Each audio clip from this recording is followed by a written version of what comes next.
সালামুন আলাইকুম। বর্তমান আমাদের যে সমাজ ব্যবস্থা তাতে ইসলামী দৃষ্টিকোণ থেকে বোঝা যাচ্ছে যে আখেরি জামানা শুরু হয়ে গেছে। খুব তাড়াতাড়ি দুনিয়া ধ্বংস হয়ে যাবে। ইমাম মেহেদী আলাইহিস সালাম অতি সত্বর আগমন করবেন। কোনো তফসিরকারক মুফাসসিরগণ তেনারা বলতে চাইছেন যে 2026-এর মধ্যেই ইমাম মেহেদী আলাইহিস সালাম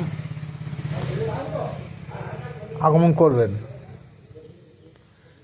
যাই হোক, আজ আগমন করুক, আর দুদিন পর করুক, আর 10 বছর পর করুক, কিন্তু কে আসবে পৃথিবীর বুকে? ইমাম মেহেদী আলাইহিস সালাম। ইমাম মেহেদী আলাইহিস সালাম তিনি একজন আওলাদে রসুল। তিনার সম্মান ইমাম হাসান, ইমাম হোসেন আলাইহিস সালামের সম্মান অনেক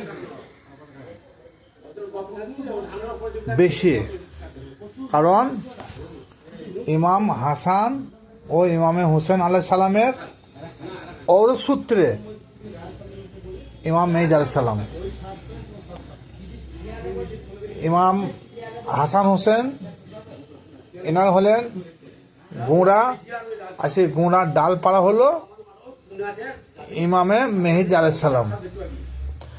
এই কথাটা কিন্তু আমাদের সমাজের বুকে অহরহ চালু আছে কি, যে ইমাম মেহেদী আলাইহিস সালাম খুব দ্রুত চলে আসছে, আখেরি জামানা শুরু হয়ে গেছে।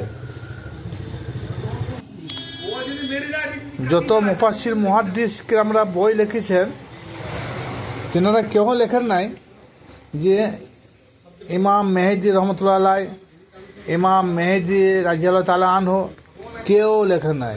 কিন্তু যিনারাই ওনার সম্পর্কে কিছু লিখেছেন, কি লিখেছেন?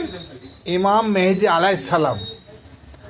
আর সেই সব লেখকরা, সেই সব মুফাসসির মুহাদ্দিসগণ, আলেমগণ যখনই হাসান হোসেনের জীবনী লিখেছে, তারা কি লিখেছে জানেন? ইমাম হাসান রাদিয়াল্লাহু তাআলা আনহু, ইমাম হোসেন রাদিয়াল্লাহু তাআলা আনহু। আবার কেউ কেউ বলেছে ইমাম হোসেন রহমতুল্লাহ আলাইহি, কেউ বলেছে ইমাম হোসেন রহমতুল্লাহ আলাইহি। তাহলে এই রহমতুল্লাহ আলাইহি আর রাদিয়াল্লাহু তাআলা আনহু, এগুলো সব বাদ দেওয়া প্রয়োজন আছে। কিন্তু কেউ লেখা নাই যে মেহেদী, ইমাম মেহেদী রহমতুল্লাহ আলাইহি। তাহলে যখনই এক সম্প্রদায় আমাদের এই তরিকতপন্থী যারা আছেন, তারা ইমাম হোসেন আলাইহিস সালাম বলেন, ইমাম হাসান আলাইহিস সালাম বলেন, ইমাম আলী আলাইহিস সালাম বলেন, কিছু মুফাসসির মুহাদ্দিস আলেম রয়েছে, এনাদের নামে আলাইহিস সালাম পাঠ করলে এরা গুসায় ভরে যায়। কিন্তু সেই সব আলেমদের বলতে চাইছি, ইমামে মেহেদী আলাইহিস সালাম বলতে তাদের মুখ দেখে না, তাদের গুসা হয় না। কিন্তু যখনই ইমামে হোসেন আলাইহিস সালাম, ইমামে হাসান আলাইহিস সালাম, ইমামে মাওলা আলী আলাইহিস সালাম বলা হয়, তখনই 95 সেন্টিগ্রেড মুখটা মেকে যায় তাদের। সেই আলেমরা বলে যে আমরা আহলে সুন্নাতের ধারক এবং বাহক, আমরা আওলাদে রসুলের ধারক এবং বাহক। বলতে তাদের লজ্জা লাগে। হ্যাঁ হ্যাঁ, ইমাম হোসেন আলাইহিস সালাম, ইমাম হাসান আলাইহিস সালাম, আলী আলাইহিস সালাম, তা না বললে ইমামে মেহেদী আলাইহিস সালাম, এটা তারা বলছে। আর বর্তমান যুগে যারা তরিকতপন্থী লোক আছে, যারা পীরের বায়েত, তারা সকলেই কিন্তু ইমামে হাসান আলাইহিস সালাম, ইমামে হোসেন আলাইহিস সালাম, হ্যাঁ, মাওলা আলী আলাইহিস সালাম সকলেই বলে।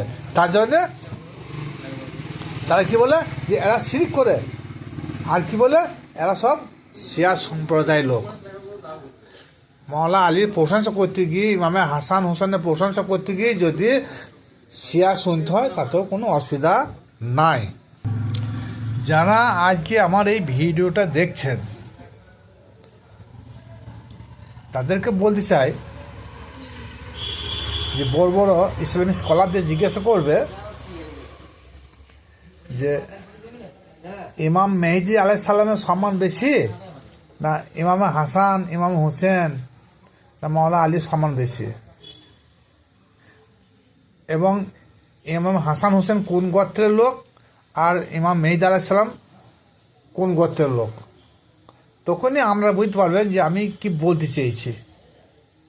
কেউ বলতে পারবে না যে ইমামে মেহেদী আলাইহিস সালামের ঔরসূত্রের ইমাম হাসান হোসেন, এটা বলা যাবে না। এটা বলতে গেলে জিভ খসি পড়ে যাবে, কারণ ইমামে হাসান হোসেন আলাইহিস সালামের ঔরসূত্রে ওই বংশের ইমামে মেহেদী আলাইহিস সালামের জন্ম।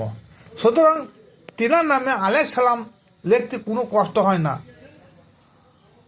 আর ইমামে হাসান হোসেনের সানে আলাইহিস সালাম লিখতে গিয়ে তাদের লজ্জাবোধ হয়। আল্লাহ রসুল পাক সাল্লাল্লাহু তাআলা আলাইহি সাল্লাম বলেছেন, আয় আল্লাহ, আমি ইমামে হাসান, ইমামে হোসেন আলাইহিস সালাম এই দুইজনকে আমি খুব ভালোবাসি। আল্লাহ, তুমি এদেরকে ভালোবাসো। আবার কি বলেছেন, আল্লাহ, ইমামে হাসান হোসেনকে, আমার এই দরিদ্রদ্বয়কে যারা ভালোবাসবে তাদেরকে তুমি ভালোবেসো। তাহলে আল্লাহ রসুল সাল্লাল্লাহু তাআলা আলাইহিস সালামকে ভালোবাসতে গেলে ইমামে হাসান, ইমাম হোসেন আলাইহিস সালামের প্রতি মহব্বত করতে হবে। আর শুধু নবীর প্রতি মহব্বত করতে গেলে হবে না, নবী যেটা বলে গেছে সেগুলো আমরা ঠিক মতো মানি না, কারণ শুধু আমরা নবী কি বলি, নবীর দায়িত্বটাই নিয়ে আমরা ব্যস্ত, আর কিছুই জানি না। কিন্তু নবীর জীবনে বহু সুন্নত, বহু কথা বলে গেছে, সেগুলো একটা মানতে পারি না। শুধু আমরা দায়িত্বের দিকে একটু কম বেশি রাখে, কিছু না রাখে, তা বলে নবীজির গলায় খুর দেওয়া হলো, এটা বলতে কোনো ট্যাক্স লাগে না। এটা সম্পূর্ণ ভ্রান্তমূলক কথা। এরকম কথা সহি সনদ হাদিসে পাওয়া যায় না যে আল্লাহ নবী পাক সাল্লাল্লাহু তাআলা আলাইহি সাল্লাম বলেছেন যে দাড়ি যারা রাখে না, যারা মুখে খুর লাগায়, তারা আমার গলায় খুর দিল, এরকম কথা তিনি বললেন নাই। কারণ তিনার নাম হলো রহমতুল আলামিন, সেই নবী এই ধরনের কথা বলতে পারেন না। আর একটা হাদিস আছে যে আল্লাহ নবী পাক সাল্লাল্লাহু তাআলা আলাইহি সাল্লাম বলেছেন যে মসজিদে জামাতের যেদিকে নামাজ পড়তে না যায়, তা মনে হচ্ছে তাদের ঘরে আমি আগুন ধরিয়ে দিই। যিনি রহমতুল আলামিন নবী, রহমতের ভান্ডার, ক্ষমার ভান্ডার, সেই নবী এই ধরনের কথা কোনদিন বলতে পারেন নাই। বর্তমান এটা মোল্লাদের সুবিধা স্বার্থের জন্যে এইসব হাদিসগুলো কোট করা হয়।